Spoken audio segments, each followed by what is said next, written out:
Hello, I'm Don Moores and welcoming you to Montgomery Week in Review. With the 2018 primary elections throughout the state of Maryland just 8 months away, 3 county council members who have been termed out have now filed for the county executive race. Linna Barnes, the associate producer for our show, Montgomery Week in Review, she's here to fill us in with a rare television appearance. Thank you, Linna. Locally, as well as nationally, affordable housing has presented a challenge that no one has found a way to meet.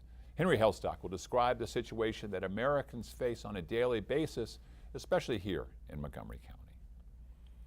Montgomery College and community colleges across this country are more popular than ever as they strive to meet the educational needs of an increasingly diverse and increasing numbers of students who need the services of these colleges now more than ever. Brad Stewart, provost of the Tacoma Park Silver Spring campus, will tell us about what Montgomery College is doing to meet the individual needs of students, needs that most of us have no idea about. There'll be a change at the polls in our next election cycle, speaking of elections in 2018, and that is that many of our election judges are going to have a much, much more youthful look. Dr. Gilberto Zelaya from the Board of Elections will explain Montgomery County's need for judges and what he is doing in looking for these new, young election judges. Linna, welcome. Thank you. I'm glad to be here. It just seems so strange to say welcome because you're always here for this show. I'm always here, but I'm not always on the air, but I am today. Let's talk about this county executive race. So we've got our county executive will not be running for re-election. That is true. He served 3 terms, and he has said his wife will no longer let him run again. She wants a life. She wants a life. And then at the same time, we've got county council members who are now term limited and so termed out. And so a vacuum, and I guess they're rushing into the vacuum, huh? Well, it's somewhat interesting. There are 4 county council members who were termed out this year, and cannot run again for county council. So 3 of them, Roger Berliner from District 1, and then Mark Elrich and George Leventhal, who are at-large county council members, they are all running. And one of the other candidate who has filed is Robin Ficker as a Republican, and he is the person that put on the initiative that put in term limits. So he created the need for these people to find another office to run for. So we've got 3 Democrats have filed, and then 1 Republican has filed. I can't imagine when there's a vacuum in Montgomery County of a seat of a place like the county executive that's all we're going to see. No, I think you're absolutely right. There will be more running. I've heard that Bill Frick, who is a delegate from District 16 down in the Walt Whitman area, Bethesda, he is toyed with a lot of different offices, but now he seems to have coalesced on running for county executive. Yeah, he was inundating everybody's email boxes that he was running for the U.S. Delaney's Congress seat. Yes, in District 6. Exactly. So he's changed. Is that something that's normal? You kind of move around? If you don't file, you have infinite opportunity to change your mind, and you don't have to. The filing date is sometime in February. Okay. So that you can make up your mind. See, it's time for you, Henry. Don't be surprised that some of the people that are up there at the State House might be trying to come back and run as well. I think you're absolutely right. I think. Who are we thinking about? I know Anacel Gutierrez is running for District 1. I think Cheryl Kagan decided to step out of the county exec's race. I think she was contemplating. She was talking about it, but she's going to run again for the Senate in District 17. I'm trying to think of it's a gentleman that is in the State House that hasn't filed. He's seriously thinking about it. I can't think of his name right now. Well, he probably doesn't want you to share his name since he's just seriously thinking about it. But you know, and you've also, because Delaney is not going to run again for District 6. John Delaney. Member of Congress, 6. District 6, which is Western Maryland down into Montgomery County. So that has opened up. A lot of people here are talking about running for that seat. Right, I think the wine merchant has filed, Trone. Mr. Trone has filed for that. He had run in District 8, where Jamie Raskin won that congressional seat. Right. And I'm trying to think of who else. And then there are people, I mean, various other, okay, so then they're jumping from delegate to senator. So in we've got the two big legislature. vacuums. We've got District 6, which arguably is a Montgomery County seat in the U.S. Congress. We've got county executive. Those are two huge prizes. So it would, I mean, I can't imagine the shifting chairs that will be coming about. Well, the other vacuum is for the county council. So last count, Those three county I had, councils? there's Four. 23 people thinking about running for the 4 open spots on the county council. Right, because you've got the county council at large, and that really does. I mean, they're all Democrats except for one Green candidate, but I'm certain Republicans will be filing too.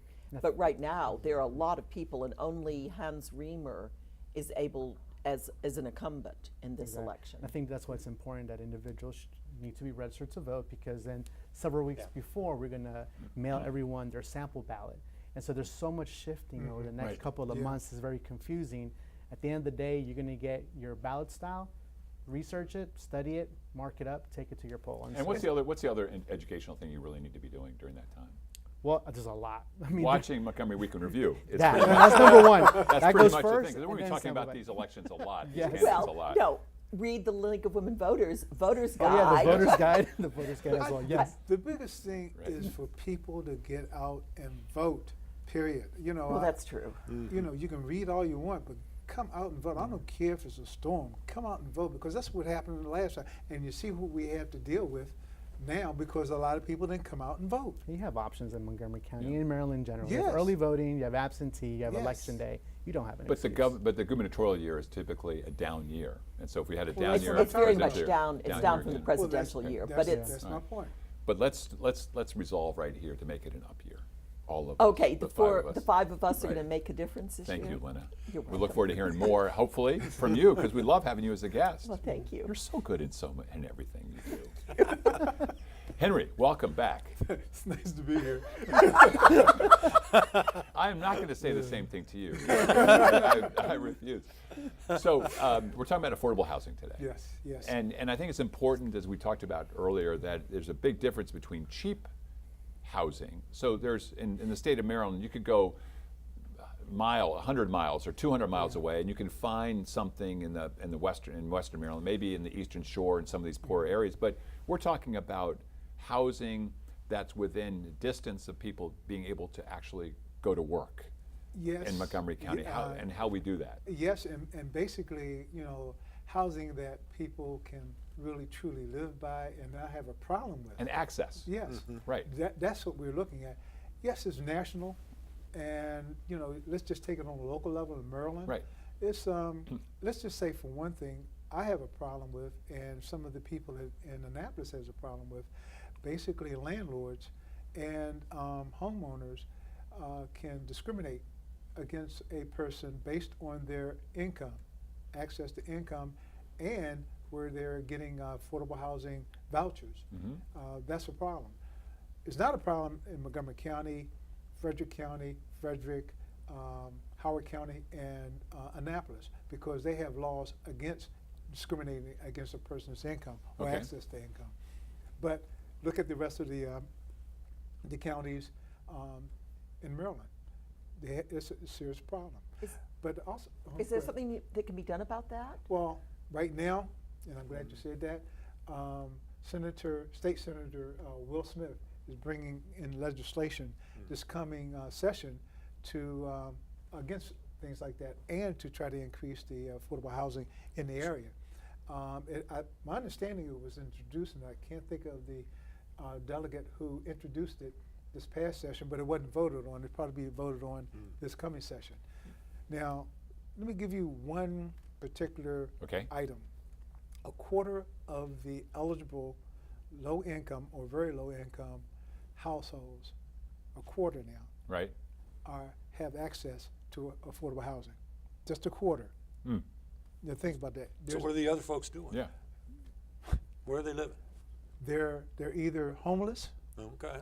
or they're skating by some way or another, staying with relatives, moving back and forth, and that is a common thing in the state. You know, Yeah. it's Yeah, I a think fact. also there's an issue. It's also a public health and also an environmental issue, Yes. because what's happening is you have multiple families in a 1-2 bedroom apartment.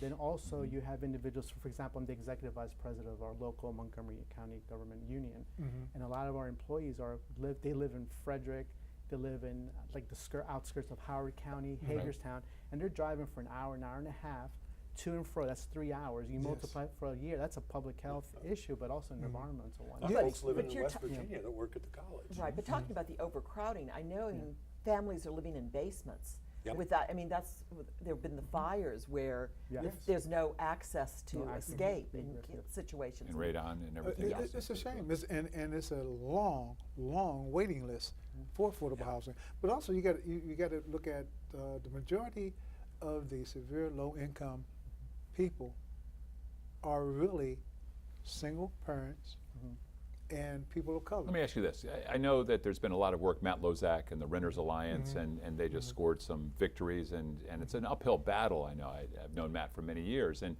you know, New York dealt with this with rent control. Is there anything that can be done here to try to hold back the, you know, what some would say is the market? Well, the market keeps coming up, and I'm charging what the market allows, versus others saying it's just pure greed of landlords? Even in New York, with the rent control, they still have problems with affordable housing. And you look at a lot of the landlords, property owners, they are doing what they can to move them out because of the price of or the value of their property. Right. They'd rather go into co-ops. And look at all the things they used to do, cut off the heat, cut off the electricity. So it's still a problem, even with that. You're talking about a lot of the, like what the Kushner properties we're talking about in the Baltimore, Jared That's a Kushner, good the point. president's son-in-law, and Same thing their happened process. in But Temple it's Hills over in Georges County. That's another one. But That's it's not even just there's not enough housing at that level. I mean, there just needs to be a lot more units put in. There has to be because of the need. 32%. We have about 30 seconds left. Okay, 32% of the state renters are in crucial, what do you call it, crucial or concerned renting. That means that, or cost burden. And that means that over 50% of their income goes to rent. Now, what are you going to do about food? What are you going to do about clothing? Electricity, all of that. All that, and that's the problem. Well, luckily, Henry, you're thinking about this problem, and you're going to Hopefully come others back will the next time and help find a way that we're going to resolve it. Appreciate it. We'll be right back after these messages. I bet when I was president.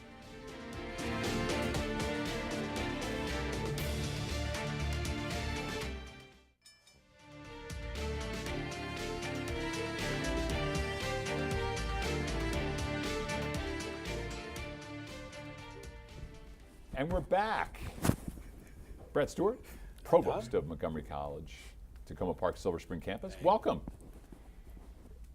I was amazed when we were speaking earlier before the show about some of the hidden needs of students and staff. Tell us about what's going on.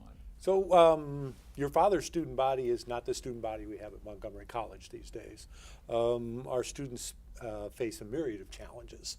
We like to use the phrase they have other lives. Many of them are providing child care for their own children. Many of them are providing adult care for their parents. Right. And recently we've sort of discovered the fact that about 15% of our students are experiencing some sort of food insecurity or housing insecurity, and they often occur together. Which, we think about the profile of Montgomery College and what you all try to do. It's not measured by how many students we keep out, but how many students can come in across the threshold is the true measure of your success. And so, as you're providing an education, higher education, sometimes the first people in a family, and often against real tough economic circumstances, I guess it shouldn't come as a surprise that these kids, as they're going into college, face the same issues they had during secondary school or elementary school in terms of food insecurity. Yeah, and so be able to transform their lives, or help them transform their lives, which is what they're really after, a chance at the American dream. We've discovered that we need to partner with other agencies and organizations to meet our students' more basic needs.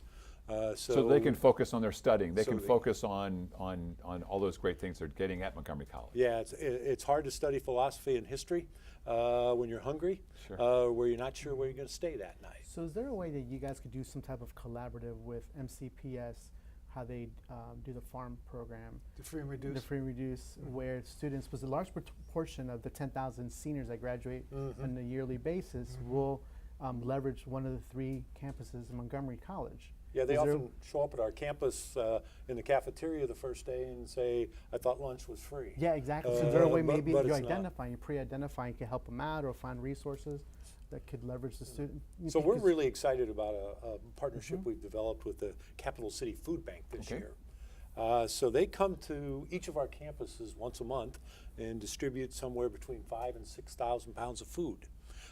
So everybody's eligible, no questions asked. Students get the vast majority of the food, but sometimes we have staff members that might need some help. Community members come by as well. It's mostly fresh fruits and vegetables, stuff that is difficult to get. We have a food pantry on each campus. And then our latest brainstorm was some students need access to clothing if they're housing challenged, to go to funerals, to job interviews.